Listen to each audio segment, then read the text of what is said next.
Good morning, students. Today we are going to discuss about osmosis.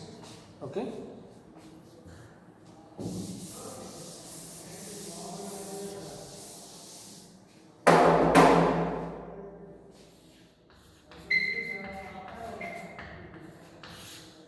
So osmosis is a one type of diffusion.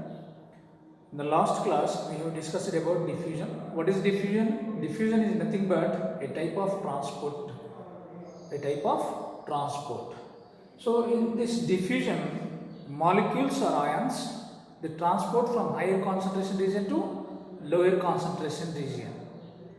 So for this diffusion, no need of energy. Any energy in the any form, it does not require. Okay, that is called diffusion.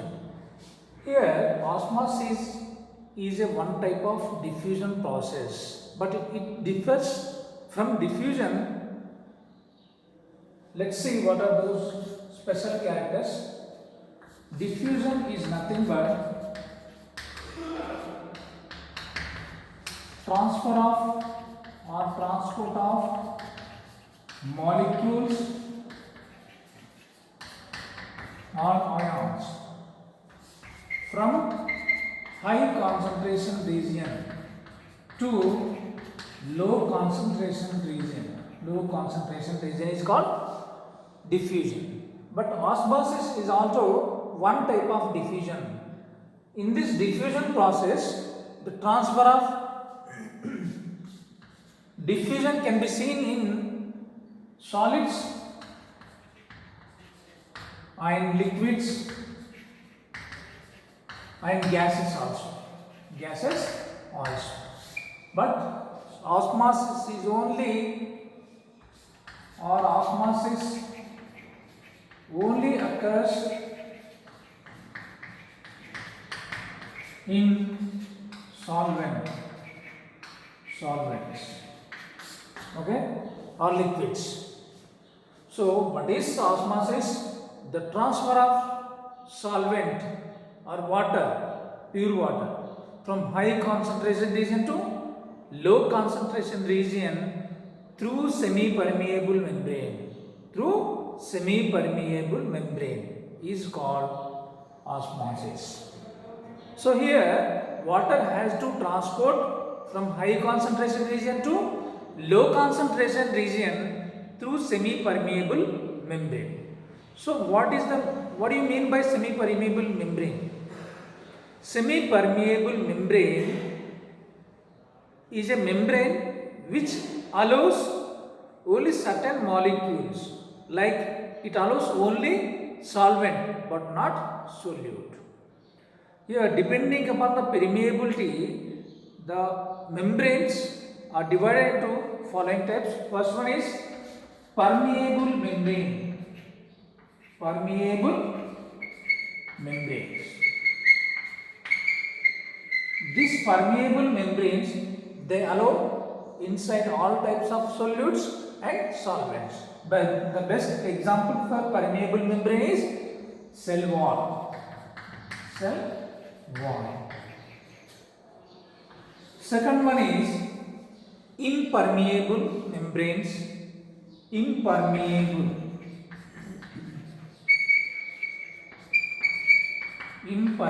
membranes. The name itself indicates that which does not allow any solutes and solvents. This type of membrane we can be seen in the endodermis of the root and stem. Okay. Example, superized part of the endodermis. Endodermal layer. So here permeable membrane, it is impermeable membrane. The next one is semi-permeable membrane. Semi-permeable membrane. Here semi means of. This semi-permeable membrane, it allows only solvent molecules but not solute molecules. Allows only solvent molecules. For example, like egg membrane. So just make a hole on the egg and take it out all the yolk and albumin. The remaining shell you just dissolve in the dilute concentration of HCl. After some time this HCl it degrades or dissolves the shell and leaves membrane. That membrane is called semi-permeable membrane. This semi-permeable membrane it allows only solvent molecules or water molecules which does not allow any solute molecules. So that membrane which is permeable for only solvent molecule is called semi-permeable membrane. There is another type of membrane that is called selectively permeable membrane. Selectively permeable membrane, or it is also called differentially permeable membrane. Differentially permeable membrane. So what do you mean by selectively permeable membrane or differentially permeable membrane? So unlike semi-permeable membrane which allows solvent molecules but some specific solute molecules inside. So that's why it is called selectively. Selective means it select the molecule or substance. Those molecules only can enter inside the cell.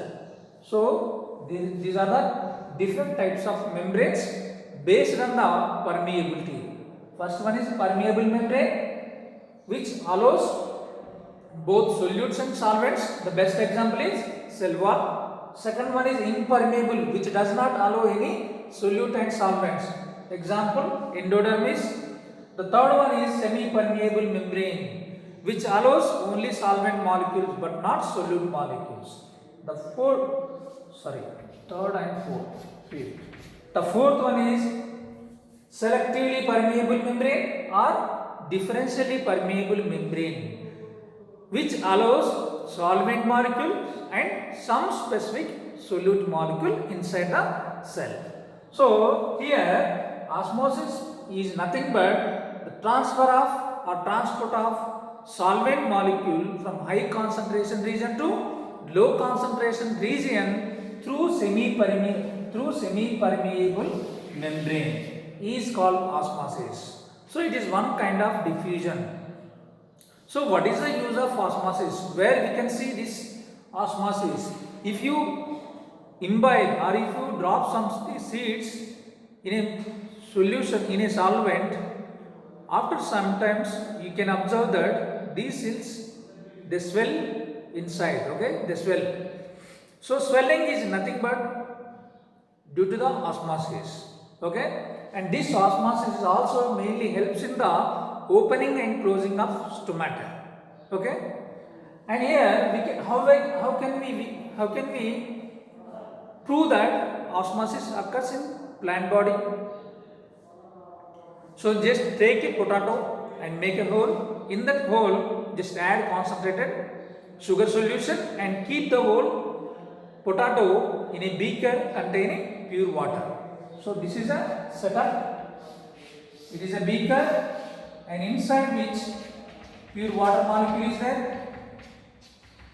So here keep a potato. Keep a potato.